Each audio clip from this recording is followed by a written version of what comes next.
On this episode of Municipal Voice, we are returning to the Connecticut Citizens Assembly on property taxes as they convene for their second in-person weekend. The Assembly has decided how to govern itself, and this weekend they are focused on learning from experts about the issues surrounding the property tax in Connecticut. We are sharing one of many seminars that took place that day, a panel discussion on education funding, featuring New Haven Teachers Union President Leslie Blatteau, New Canaan Public Schools Superintendent Bryan Luizzi, Norwalk Public Schools Chief Financial Officer Lunda Asmani, and Yale School of Medicine Professor and Child Wellbeing and Education Research Director Michael Strambler.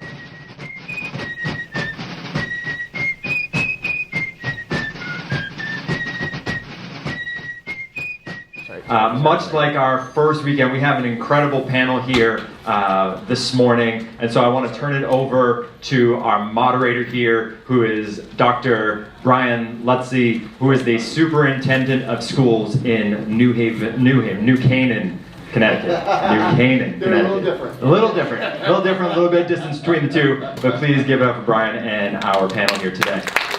Let me begin with my friend who's on the screen here. Lunda Asmani. Lunda and I actually worked together in New Canaan for a bit. He's currently serving as the Chief Financial Officer of Norwalk Public Schools. Lunda, it's wonderful to see you this morning, my friend. Great to see you again, Dr. Luizzi. Thank you. Also to my right here is Leslie Blatteau. Leslie's a proud NH, so New Haven Public Schools. She's a social studies teacher and a union member since 2007. And I'm also thrilled to introduce Mike Strambler. Mike works here over at Yale as an associate professor in the School of Medicine and the director of the Child Wellbeing and Education Research at the Consultation Center. Mike, thrilled to have you here as well. Great to meet you. Thank you. Thank you. So why don't we dive right in and we can start, Lunda, if it's all right, let's start with you. Why don't we begin just by talking a little bit. I was able to listen to the School Finance Project, and we've been working with them for years, talking with them, learning from them and with them, and really very powerful insight into it. Lunda, I think it's important, though, to also include what aspects of the school funding system that we're currently operating under are working well. Like what's working in your experience? Thank you, Dr. Luizzi, and thank you for the opportunity to present remotely. I'm actually coming to you from Tanzania, East Africa, so I'm hoping that the internet will hold up and there will be no power outages while I speak. So if there are, please excuse me. But no, I think there are things that go really well. I think for starters, the fact that there is a formula, and I know that the School and Finance Project mentioned it, that there's a methodology to how we fund the system. I think that's a start. And I think what we have been working on in the most recent years is tweaking how the system works, but I don't believe that we're starting from scratch. So I think that works well. I think some of the challenges, as some of you have mentioned, is just the property tax system and the funding system for school is tied to the relative wealth of the community.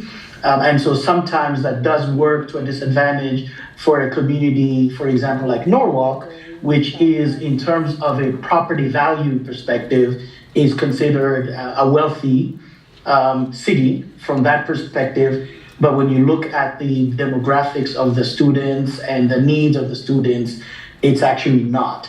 And therefore we counter those challenges in funding for schools. So I think that's kind of my initial perspective on that, Dr. Luizzi. Thank you, Lunda.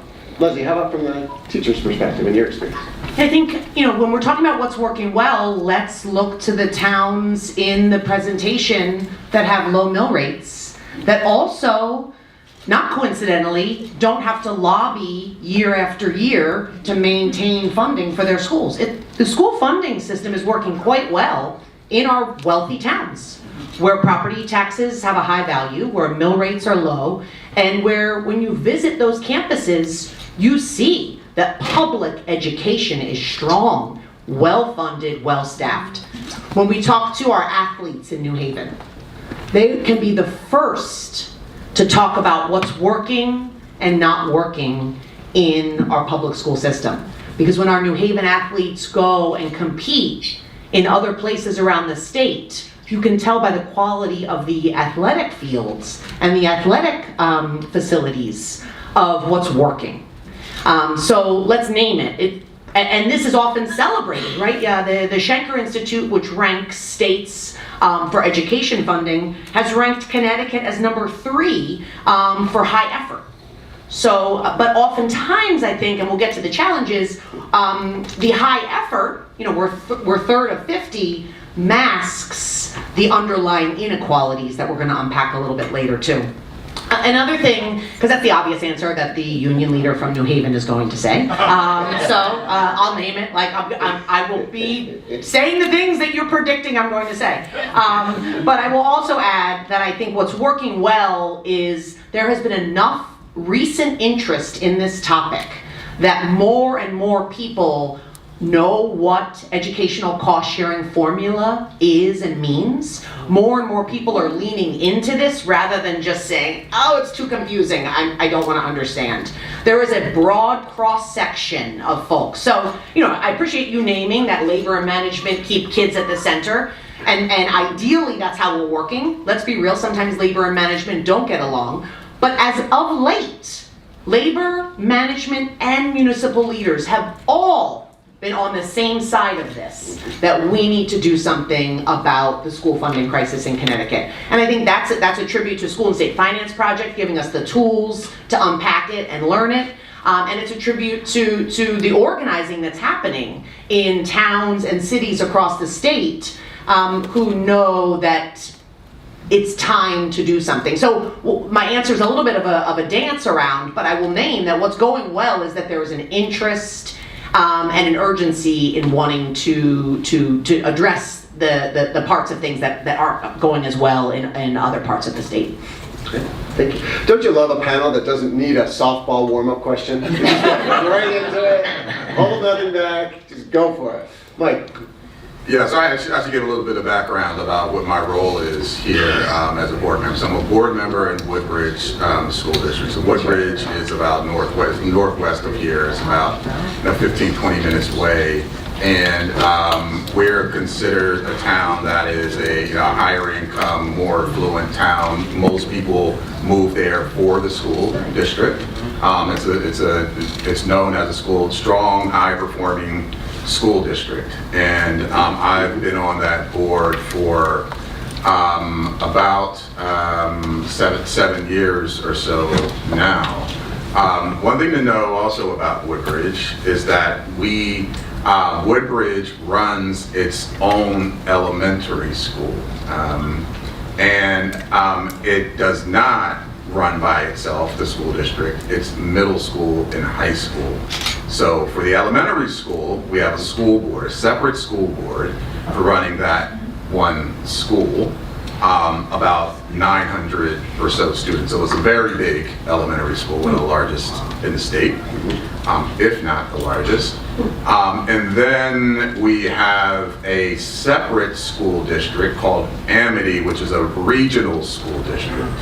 Now that school district is fed by Woodbridge, Bethany, and Orange. And so there's a separate school district with a separate superintendent. And our district, of that one school, 900 or so students, has its own superintendent along with principal and administrators.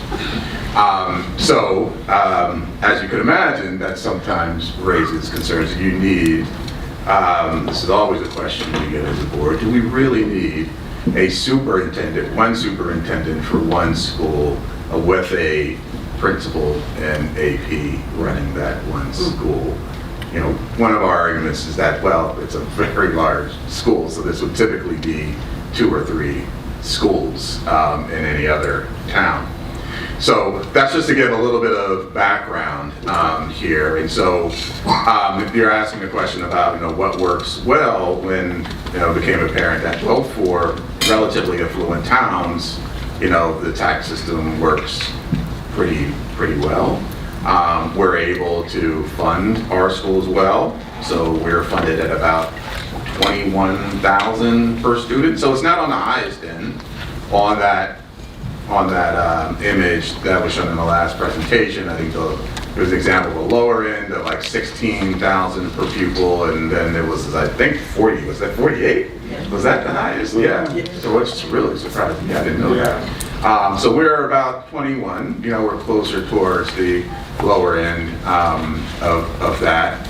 But we have properties that are expensive, that are, and we have a mill rate of about 34. So we're able to, adequately fund a high performing school. I will also say though that even though we're not at the higher end, we're a community made up of highly educated people. So a lot of the community are, resident or work at Yale, and so they're investing in their children outside of school in a way that other communities aren't able to do. So we have some advantages in that sense. And one of the challenges is, when I mentioned the superintendent issue, that's a couple of groans when I said that we have our own superintendent. That stuff I mentioned has been an ongoing challenge for us about whether that makes sense, or I should say for the community, it's been an ongoing question, whether that makes sense and whether we should have like everything as a regional school district. The next question for our panel really is sort of what are the greatest challenges then and the inequities in this current system that we have, right? And I have my own thoughts, but I'll hold on to those. And Lunda, if you're still well connected over there in Tanzania, why don't you take it away? I am. I would say for Norwalk Public Schools, overwhelmingly it is special education. It's just the rising cost of special education, and I think there are three elements when I consider Norwalk. I think one is the prevalence rate, and that is the number of students as a percentage of the overall enrollment that are identified as having special needs and need specialized services. And so that we have seen continue. That continues to be a challenge because the cost to educate a student with special needs is significantly more expensive than a student that's not. And so the challenge is we see, like for example in Norwalk, the overall student population has remained relatively flat. I think this year we saw a nominal decrease. However, the rate of students that are identified as having specialized needs has increased. So the need to fund services for students is actually increasing rather than decreasing. And many times people will look at your enrollment and they'll ask, why is your enrollment going down? And you're asking, will you need additional funding? So I think that's one. I think two, and Leslie will attest to this, is just the shortage of qualified teachers for special education. That is an increasingly challenging area to staff. And so that is a challenge for us. And so there aren't too many qualified providers that can provide that service. So we are constantly having a shortage in staff members that can provide that need. And then I think finally, the third point is because we're not able to offer those services in-house, we have to go out of district for those services. And then the cost, one, there's also a shortage in out-of-district providers, but then the cost for providing the same unit of service year after year continues to increase. So you add that with the number of students that are being outplaced. I think for me, when I sit in the chair as a CF from Norwalk Public Schools, year after year, when we go through the budget process, that is overwhelmingly the biggest challenge that we have in Norwalk. You are listening to the Municipal Voice on WNHH 103.5 FM. I think, agree on the special ed piece 100%, Lunda, so thank you for naming that. I'm going to circle back to a thread that you raised, but I want to start first with, probably most of you have seen this graphic, but I want to name it just so the visual is there, the equity, equality, reality. So if there's equality, 3 people are standing on a block, and the shorter person can't see over the fence, the taller person can, right? And the person with more height really can see the whole game. That's equality. Equity is the shorter person has a bigger block to stand on. So like we have to name that as as one of the most significant challenges. And Michael, I really appreciate you naming it, that the town of Woodbridge has a wealth of literal dollars and of knowledge and experiences for families. So when children are showing up to Woodbridge Elementary School, they are wrapped around, not just with love, because families in New Haven have wrapped their children up with love. There's no mistaking that. But the families at Woodbridge are showing up with incredible trips over the summer, incredible music and theater and art lessons, conversations at home with their professor parents, all of those additional resources. So they're showing up to school with all of that in that backpack. Whereas our children in New Haven, who are brilliant, and our families are dedicated to their education, they're showing up with an incarcerated parent. They're showing up as refugees who just moved here, who don't know the language. They are showing up with threats of the federal government deporting parents. They are showing up, and the list goes on. I'm not saying that to make anybody feel bad. I'm saying that because that complicates the cost of funding education. So when we use this equity equality framing, it reminds us that really the way that we've chosen to fund our school system is broken, and we must repair it. And then I want to kind of thread off of what Lunda said too around the stability-instability question. So, I won't name a specific Connecticut district, but, when I tell people that I live in Connecticut, they think Gilmore Girls, if they're not from here. Or they think Yale, and they don't realize, I've lived in the Hill for 21 years. They don't think about, a small street off of Howard Avenue in the Hill when they think about Connecticut, right? But so let's have like a fictional Connecticut town. There's 500 kids in the elementary school. All the kids that started in kindergarten all graduate in 8th grade.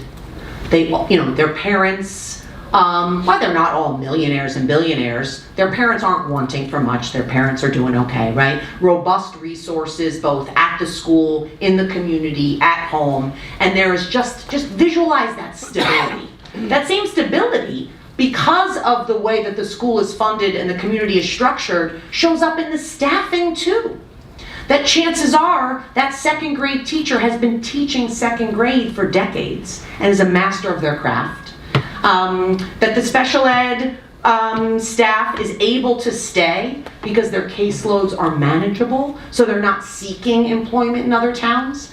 Contrast that with the instability that we see in our urban and rural districts, that my daughter is going into 6th grade at Hill Central School, which is the neighborhood school in the Hill that is closest to our house. There are always kids leaving and new kids coming.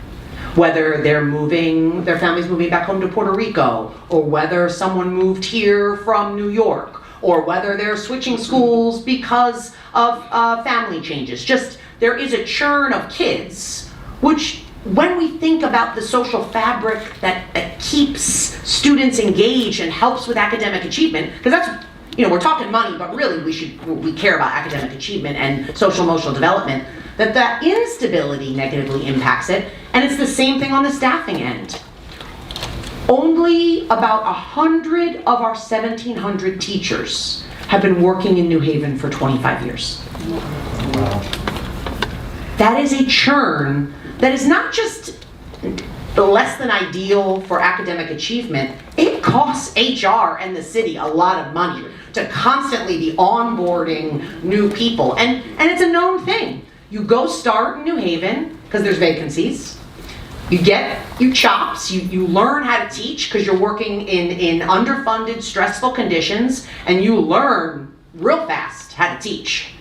And then in year 5, 6, 7, you go to a better funded district, you get better pay, you have better working conditions, and then you retire from there with a higher pay, so a better pension, and then that's the story of Connecticut Public Schools. And we can absolutely do better when we are thinking about this stability and stability framework, because, I'll end here, the challenge is that somehow there's still a tacit acceptance that kids whose parents' homes are worth more, that they deserve a better education.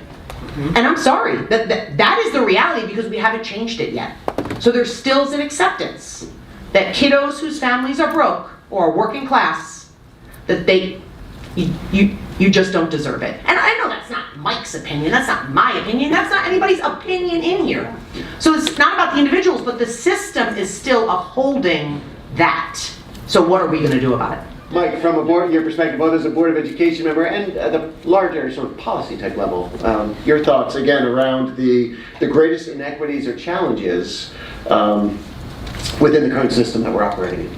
Yeah, so again, speaking to the kind of school district I'm in, a board member of now, I definitely just piggyback on some of Lunda, right? Yes. Is that Lunda's comments about special education? That definitely is one of the biggest challenges for us. As a school, relatively small town, we get a relatively large proportion of special ed students with special needs, and so we've kind of developed a reputation as a school district of one that serves that class of students well, and so we bring in quite a high proportion, and they tend to be students who some students need quite a high amount of services, and so sometimes we need to outsource that. We've been trying to develop ways of keeping all of that in-house, but there's often a high demand, even though we're a fairly well-resourced school district. The staffing for serving special ed students has always been a challenge of ours, and staff is often overwhelmed with managing that caseload. So that's one big challenge. And then the other for us is that there are a lot of school districts in the state that are experiencing a decline in enrollment. We've actually been experiencing an increase in enrollment over the past few years, and we're bursting at the seams in terms of that one school that we have. It's also a very old, aging school, so a lot of repairs need to be made. For some time now, we've known that we need a new school, and funding that is a challenge. Just as a reminder, the school building itself is not owned by us as a school district. So the school is owned by the town. And so when we want to propose a new school, we have to propose that to the Board of Finance. And for about the past year now, we've had a subcommittee that's been working on that. What would a new school cost, and how would that be funded? And so the way that's working for us is that there's a plan under consideration. I think there's the amount to build a new school is about $110 million. That will have to ultimately go through a referendum for the town to approve that. There's an opportunity for a second vote if the first one doesn't pass, if there's a certain percentage of votes in favor. But being a town that also does not have much commercial funding, there are a number of towns that are like that. Almost all of the overwhelming majority, not just for the funding of schools, but for the town in general is coming from property taxes. And so there's always this issue for us of, okay, how much can actually go to the school of our taxes versus other things, because those other things can't really get funded by commercial taxes like they can in other towns. And so we're always having, at the town level, having to balance that. Because you're thinking about something like a school, or or building a new school, or even a high increase in a school budget, that's going to have a large effect potentially on taxes that the residents of that town pay. So those, I say, are two of our biggest challenges, is thinking about the facilities and when you need a new facility, how you go about doing that. And special ed is always kind of an ongoing challenge for us, given our situation. Mike, if you would, sort of, why are Connecticut communities so reliant on local property taxes, and what role should the state play? The answer to why it's so dependent upon local taxes is pretty simple, because we get hardly anything from the state or the feds, or at least the districts like ours for sure. Other districts in need get more from the state and more from the feds, but they have they get that because they have students with higher needs. And so what could be done is that, I think is what's been proposed here, is that school districts who have students who require more educational needs, either they're coming from lower income backgrounds or they have a larger special education needs, can be provided more support for serving those students than school districts like ours. Well, we also have a higher special needs, a high proportion of special needs students, but we have a lower proportion of students who are lower income and have needs associated with that. And so I think what we've been talking about is some revenue system at the state level that will be able to support school districts that have greater needs. So, how that's done is a little bit beyond my pay grade, but I think that's the mechanism. Yeah, I think the state has to play more of a role, and the state is positioned to play more of a role given the surplus, both in our rainy day fund and in our state surplus, and revenue that's still on the table that we haven't even collected. Just looking at New Haven specifically, like here we are sitting in a space open to us here on the campus of Yale University. That's an elephant in the room that hasn't come up yet, so let's name it. In the city of New Haven, less than 50% of our property is taxable. Yours is probably, you said, yours probably, apart from your local library, it's probably 95%, right? So, and we are regional in New Haven in that people from all over the region use the resources in New Haven that do not generate property taxes for us. The theaters, the research organizations, the hospitals, the universities. So we are very regional. We are not regional when our children in New Haven are not able to access a fully funded education. So we're regional where it benefits privilege, but we are not regional in other respects. So I think it's important to name, and I heard local, let's remain local control from folks here. I know whenever there's a talk about regionalization, some people freak out. And I think that is rooted in racism and economic inequality. And we have to be willing to do some collective work unpacking, why when regionalization topic comes up, people's response, I'm a history teacher, has some roots in 1950s America. And that's serious, and I recognize that's a serious claim for me to make, but I think it's something that we need to contend with, bigger picture.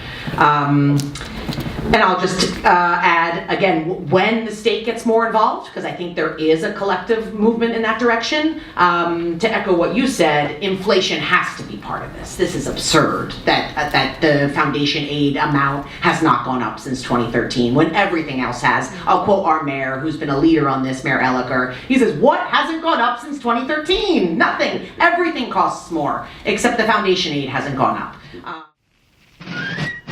The Municipal Voice is the Connecticut Conference of Municipalities podcast in collaboration with WNHH LP 103.5 FM. I'm your host, Matt Ford. As always, be sure to give us a like and let us know what you're thinking in the comments. CCM's Municipal Voice podcast continues to present a key forum on important state and local issues. The views expressed do not necessarily reflect the consensus views of CCM or a member of municipal leaders.